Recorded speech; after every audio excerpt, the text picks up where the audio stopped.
नमस्कार। जय जगन्नाथ। आज आम गोटे स्कॉलरशिप फॉर्म टा फिलअप करवा। से स्कॉलरशिप ना हूँ काइंड सर्किल।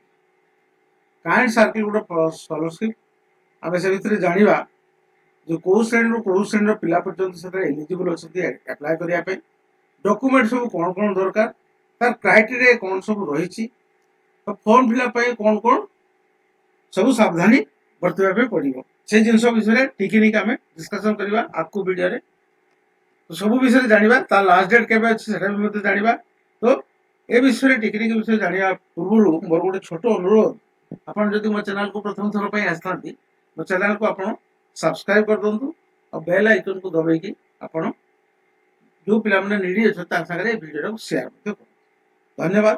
तेज जीवा आग देखा ये कौन कौन सब अच्छी यहाँ हूँ आपंकर जो एनहांस करुच्ची पिला को जो मेधावी पिला अच्छा जो मान फाइनेंशियल पेरेंट्स मान फाइनेंशियल साउंड ना फाइनेंशियल बैकग्राउंड एत साउंड ना से एनहांस कर पाठ पढ़ा ए वर्ष हूँ 2024-25 वर्ष तेणु यहाँ हूँ आप गोटे स्कॉलरशिप जोटा आप बड़ जिन मन रखते डेडलाइन अच्छी 30 सेप्टेम्बर आ बेसी दिन टाइम नहीं 2 मास पाखापाखि रहा तेणु लेट नक एप्लाय कर आप कौन कौन एलिजिबल थी दरकार स्टूडेंट एलिजिबल जो क्लास 1 टू पोस्ट ग्रेजुएट पिला एप्लाय करेंगे। एनुअल फैमिली इनकम 6 लाख टकर कम थी दरकार एटलिस्ट 75% मार्क रखता प्रीवियस एकेडमिक ईयर 75% मार्क रखता दरकार तेणु तार बेनिफिट कौन बेनिफिट हूँ आपंकर भेरी कर बेनिफिटा जो पिला जो स्कूल बा कॉलेज रे पढ़ुथु तार जो फीस अच्छी से फीस अनुसार आम फीसटा भेरी कर तो मिनिमम फीस आम रखी 6,000 टका मिल 6,000 टका मिनिमम स्कॉलरशिप रख अच्छा तापर देखा डॉक्यूमेंट सब कौन कौन मागुं मार्कशीट मागुं लास्ट क्वालिफिकेशन एग्जामिनेशन मार्कशीट दरकार फैमिली इनकम सर्टिफिकेट गोटे दरकार आप गोटे फैमिली इनकम सर्टिफिकेट गोटे बनइबे पेरेंट्स बापा घर माँ घर जो जब आप बनइना जाती ऑनलाइन एटा बना दिव सब कौड़े कौड़े जीवा दरकार नहीं जब न जानते मोर वीडियो अच्छी तो वीडियो आप देखी निंतु जना पड़ो कमी बना जाए एनी गवर्नमेंट आईडी प्रूफ माने कौन आपंकर आधार कार्ड हो पैन कार्ड हो भोटर आई कार्ड हो ड्राइविंग लाइसेंस हो जेकोसी गोटे आप गवर्नमेंट आईडी प्रूफ गोटे लगे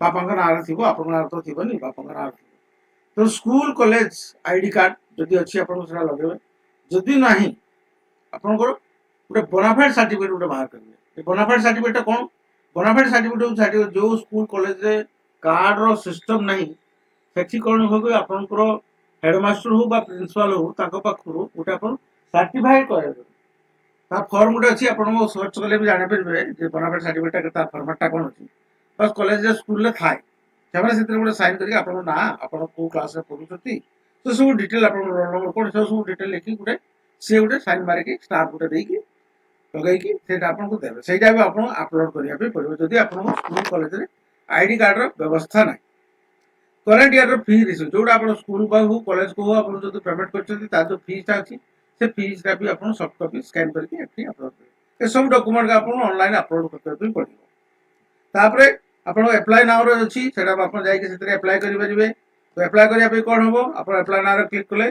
आपको साइन साइन करने लॉगिन करने जदि आप प्रथम साइन इन करेंगे मोबाइल नंबर और पासवर्ड देखिए आप जापरेंगे जदि न करते अच्छी क्रिएट एन अकाउंट करके क्रिएट एन अकाउंट करेंगे सब बड़ कथा जदि आप जीमेल अकाउंट अच्छी आप डायरेक्ट जीमेल अकाउंट में आप साइन इन करेंगे साइन इन कलापर आप रेजिस्टर करेंगे रेजिस्टर करके साइन इन साइन इन कलापर आपंकर आसो यही टाइप गोटे आसो जे आप स्टार्ट एप्लिकेशन रु आसो लॉग को चलते आप्लिकेशन को स्टार्ट एप्लिकेशन को से स्टार्ट एप्लिकेशन आसला बेलू आप देखो ये सब अच्छी जो student personal detail fill correct detail of student first name last name email ID mobile number alternative mobile number WhatsApp number date of birth gender category Aadhaar card number annual income are you different able जदि से रखिए जदि ना आप parents स्टाटसटा कौन आप orphan अच्छा single parents life अच्छा बहुत पेरेंट्स लाइफ अच्छा आप बापा अच्छा माँ ना माँ अच्छी बापा ना बापा माँ दुई जन सारा अच्छा दुई जन सारा ना आप ऑर्फन करें तो ଯଦି ଆପଣ କେହି ସ୍କୁଲ ପଢୁଥିବ ସେଥିରେ ଆପଣ ସିଗ୍ନେଚର ଅଛି ସେଟା ମଧ୍ୟ ଏଠି ଆପଣ ମେନସନ କରିପାରିବେ। ତାପରେ ଆପଣ ଦେଖିଲେ ଏଠି ଆସନ୍ତୁ ପରମାନେଣ୍ଟ ଆଡ୍ରେସ ଆପଣ ଆସିବ। ପରମାନେଣ୍ଟ ଆଡ୍ରେସ ରେ ଆପଣଙ୍କ ଏଠି ଆଡ୍ରେସଟା ଲେଖିବେ, ଷ୍ଟେଟଟା ଲେଖିବେ, ଡିଷ୍ଟ୍ରିକ୍ଟଟା ଲେଖିବେ, এটা ସବୁ ଡ୍ରପ ଡାଉନ ମେନୁରେ ଆପଣ ସିଲେକ୍ଟ କରିବେ। ତାପରେ ସିଟି ଆଉ ଭିଲେଜଟା ଲେଖିବେ, ଆପଣଙ୍କର ପିନ୍ କୋଡଟା ଏଠି ମଧ୍ୟ ଦେଖିଦେବେ। ସରି, ତ এটা ଆପଣ ଲେଖି ସାରିଲା ପରେ ସେଭ୍ ଆଣ୍ଡ କଣ୍ଟିନ୍ୟୁ କରିବେ। ସେଭ୍ ଆଣ୍ଡ କଣ୍ଟିନ୍ୟୁ କଲା ପରେ କ'ଣ ହବ ନା ଆପଣଙ୍କ ଏଜୁକେସନ ଡିଟେଲ ଏଟାକୁ ପ୍ଲସ୍ କରିକି ଏଟାକୁ ଆପଣ ଦେଖେଇଦେବେ ଏଜୁକେସନ ଡିଟେଲ କ'ଣ ଅଛି ସେଟା ଆପଣ କରିଦେବେ। ତାପରେ ଆପଣଙ୍କ ଡକୁମେଣ୍ଟ କ'ଣ ଅଛି, ଫ୍ୟାମିଲି ମେମ୍ବର କ'ଣ ଅଛି, ଏଟା କିଛି ନାହିଁ। ଆପଣଙ୍କର ଏଜୁକେସନ ଡିଟେଲ ଆପଣ ଦେବେ, ସେଟା ଆମ କ୍ଲାସ 10 ରେ ଅଛି ବା 11 ରେ ଅଛି, সেটা ଆପଣ ଏଠି ସିଲେକ୍ଟ କରିପାରିବେ। ବା କେଜିରେ ପଡୁଛି, କୋଉଥିରେ ପଡୁଛି ସେଟା ଆପଣ ଫ୍ୟାମିଲି ମେମ୍ବର କ'ଣ କ'ଣ ଅଛନ୍ତି ସେଟା ଆପଣ ଡକୁମେଣ୍ଟରେ ଯୋଉଟା ମୁଁ ଆପଣଙ୍କୁ କହିଲି ଫ୍ୟାମିଲି ମେମ୍ବରରେ ବାପା ମୋ ମାଆଙ୍କ ନାଁ, ତାଙ୍କ ମୋବାଇଲ ନମ୍ବର ଏଇଗା ସବୁ ଆପଣ ଏଠି ଦେବା ପାଇଁ ପଡିବ। ଏଡ୍ ଫ୍ୟାମିଲି ମେମ୍ବର କରିକି ଏଠି ଆପଣ ଦେବା ପାଇଁ ପଡିବ, ତାଙ୍କ ମୋବାଇଲ ନମ୍ବର, ତାଙ୍କ ନାଁ, ତାଙ୍କ ଡିଟେଲ ସବୁ ଦେବା ପାଇଁ। ଡକୁମେଣ୍ଟ ଯୋଉ ଡକୁମେଣ୍ଟ ମୁଁ କହିଥିଲି ସେ ଡକୁମେଣ୍ଟ ଯାଇକି ଏଠି ଆପଣ ଆଟାଚ୍ କରିପାରିବେ। ରେଫରେନ୍ସ ଯଦି କିଏ କାହାର ରେଫରେନ୍ସ ଅଛି ତା ରେଫରେନ୍ସଟା ଦେବେ। ବ୍ୟାଙ୍କ ଡିଟେଲଟା ଆପଣଙ୍କୁ ଏଠି ଦେବା ପାଇଁ ପଡିବ।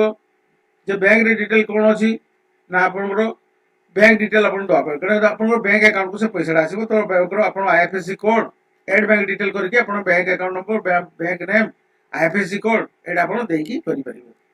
ତାପରେ ଗଲା ଆପଣଙ୍କୁ ମୋର ଏବାଉଟ୍ ୟୁର ସେଲ୍ଫ, ସେଟା ସବୁ ଏଗା ସବୁ କ୍ଲିକ୍ କରିଦେବେ। ସେଟା ମାନେ ଆପଣଙ୍କର ଡିକ୍ଲାରେସନ ଟାଇପ ଏଗା ସବୁ କ୍ଲିକ୍ କଲା ପରେ ଆପଣ ଗୋଟେ ପ୍ରିଭ୍ୟୁ କରିଦେବେ। ପ୍ରିଭ୍ୟୁ କରିକି ଆପଣ ଏଟା ସବମିଟ କରିଦେବେ। ସବମିଟ କଲା ମାନେ ସେମାନେ ତାଙ୍କର ମାନେ ଆନାଲିସିସ୍ କରିବେ। ଆନାଲିସିସ୍ କଲେ ଆପଣ ଯୋଉ ମୋବାଇଲ ନମ୍ବର ବା ମେଲ୍ ଆଇଡି ଦେଇଛନ୍ତି ସେଇଥିରେ ଆପଣଙ୍କର ସବୁ ଡିଟେଲ ଆସିବ। ତ ଭିଡ଼ିଓରେ ଆପଣଙ୍କୁ ପୁରା ଡିଟେଲ ଜଣା ପଡ଼ିଲା। ଯଦି କିଛି ଡାଉଟ୍ ଥାଏ ମୋତେ କମେଣ୍ଟରେ ଲେଖିବେ, ମୁଁ ତା ଡାଉଟଟା ଆପଣଙ୍କୁ କ୍ଲିୟର କରିଦେବି। ତ ଭିଡ଼ିଓରେ ଏତିକି ରହିଲି, ପୁଣି ଦେଖା ହବ ନେକ୍ସଟ ଭିଡ଼ିଓରେ। ଆଉ ଯିବା ପୂର୍ବରୁ କହୁଛି, ଯଦି ଆପଣ ଏଇ ଚ୍ୟାନେଲଟାକୁ ପ୍ରଥମେ ଦେଖୁଥାନ୍ତି ତାହେଲେ ଏଇ ଭିଡ଼ିଓଟା ସବସ୍କ୍ରାଇବ କରିଦିଅନ୍ତୁ। ଆଉ ସରି ଆଉ ଆପଣଙ୍କର ଚ୍ୟାନେଲଟାକୁ ସେୟାର କରିବେ। ଠିକ ଅଛି, ତ ରହିଲି, ନମସ୍କାର, ଜୟ ଜଗନ୍ନାଥ।